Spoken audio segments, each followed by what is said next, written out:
Today, we're talking about our anger and how it relates to the need to forgive.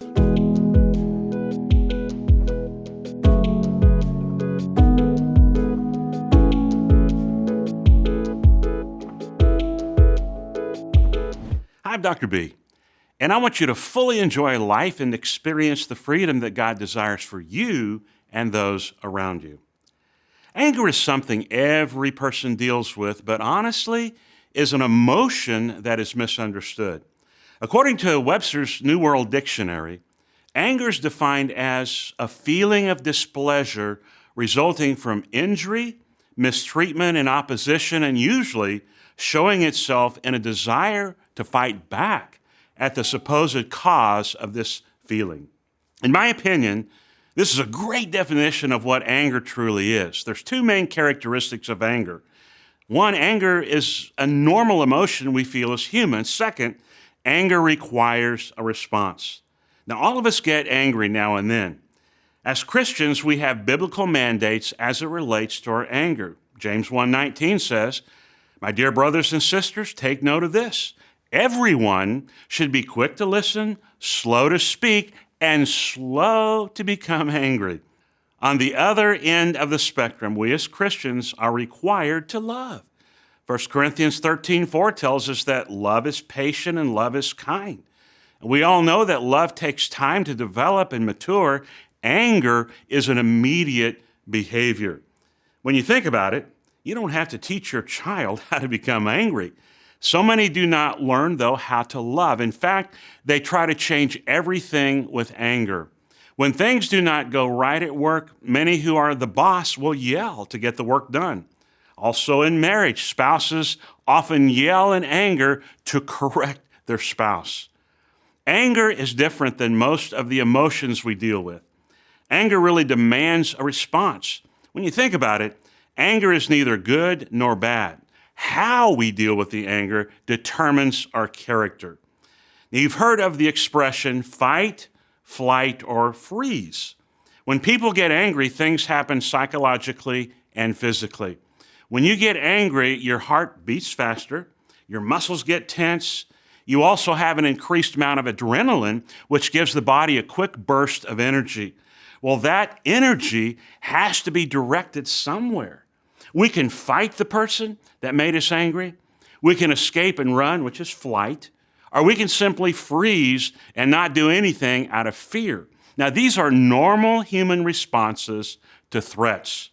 Now, there are some, and I've done this before, when we get angry, we can actually repress or suppress the emotions.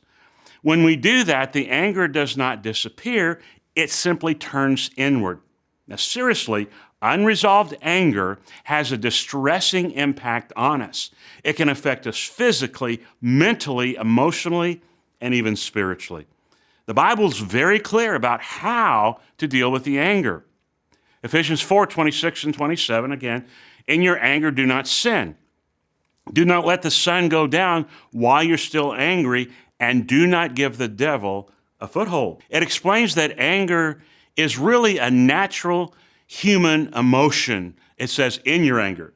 But there are functional and dysfunctional ways to handle your anger. For most I've seen in counseling, they allow their anger to build and intensify over time, which results in some type of emotional explosion. Mismanaged anger normally will lead to some type of sin. Anger usually arises from something that happens to us and even takes place. The event may not cause anger, but the event causes a person to feel a certain way that can lead to anger. It can be feeling hurt, maybe embarrassed. But here's the point. The energy created from our anger has to go somewhere. Now, we normally direct our anger toward a person. If we do that, it's normally a negative use of anger. We yell, or maybe we even hit someone or totally ignore them. What we need to do is learn how to take our anger and direct it toward the problem. Managing your anger is really a three-step process. Step one, we must allow the anger to be felt. Now again, it's not a sin to get angry. and anger is a normal emotion that must be felt. So don't deny when you are angry. You must become aware when you are getting angry. Anger can arise very quickly in most of us. We tend to respond quickly because it leads me to the second step. Step 2, we must allow some time for the feelings to pass. Time is a great key controlling your anger. When you begin to feel the anger build up inside you, I suggest that you stop what you're doing and inside your head count backwards from 10 to 1. And normally in that 10 to 12 seconds, you can stop any type of yelling or lashing out. Now, I'm not talking about suppressing the energy caused by the anger, but to defer it until your emotions are overseen through some type of self-regulation. I'm reminded of Proverbs 25:28, which says, like a city whose walls are broken down is a man who lacks self-control. When you wait between anger and action, you diffuse the feelings. Step 3, search for causes of your anger. I'm talking about our feelings getting hurt or wounded, and like feeling threatened are a few big ones. To discover why you are angry is a cognitive exercise, not an emotional one. You need to think clearly to discover the causes of your anger. Now, most people get angry due to pain and fear. Pain and fear come first, anger comes second. Let me illustrate. Say somebody cuts you off in traffic. Well, you first feel fear. Then you very quickly turn to anger toward that driver. That's where we get the term road rage. Now, anger is also a protective emotion. Have you ever had anyone jump out and just scare you? The first response is fear, then anger right after that. Why did you do that? You see, anger is an indicator that someone or something has violated something that's mine. Now, what Jesus did in the temple, he drove out the money changers and said, "This is my Father's house." That was a righteous response to a boundary that had been disregarded.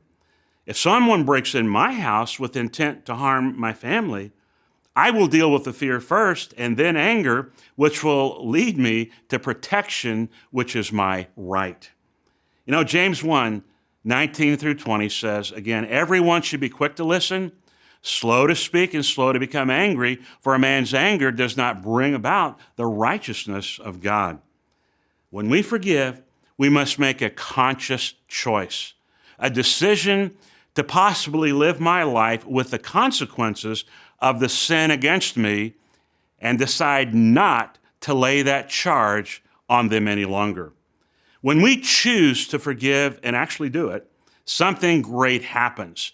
Our mind is reestablished. And here's what I found to be true. When I choose to stay angry at a person, guess what? They are now in my brain. And it's like they now own real estate in my mind. And when I allow resentment towards someone who has hurt me, I'm now under their rule and control. But when you forgive, you are now in charge instead of that person controlling you. Also, when we let go of anger and choose to forgive, we give that person and what they did back to God. So, when you choose to let go of your resentment and anger, it's kind of like saying, God, I'm giving this person to you. I no longer want them to have control over my life. Now, God can do his work in your life by healing your mind and emotions.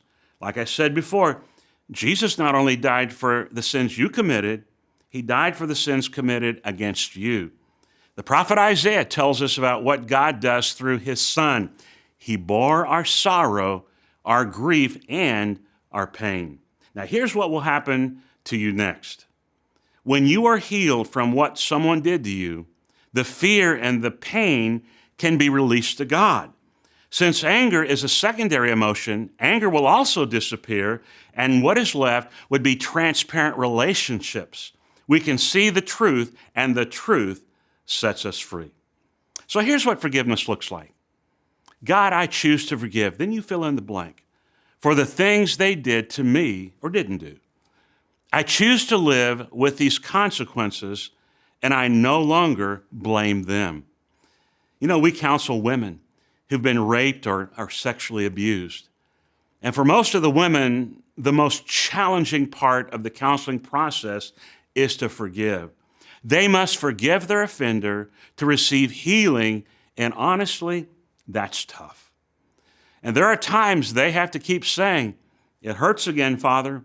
Will you take more of it?" It's kind of like the magician that takes a handkerchief out of his pocket, and there comes another one, and another one, and another one.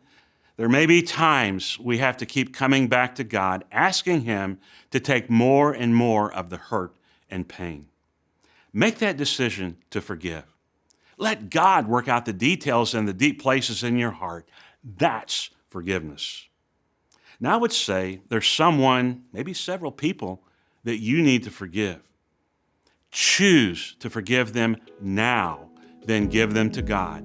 And as you do that, you will find freedom in your life. Thank you so much for watching this video. If it was helpful, be sure to hit the thumbs up button. Also, be sure to subscribe and click the bell icon so you will always know when we post new content. Have a wonderful day as you continue finding freedom in your life.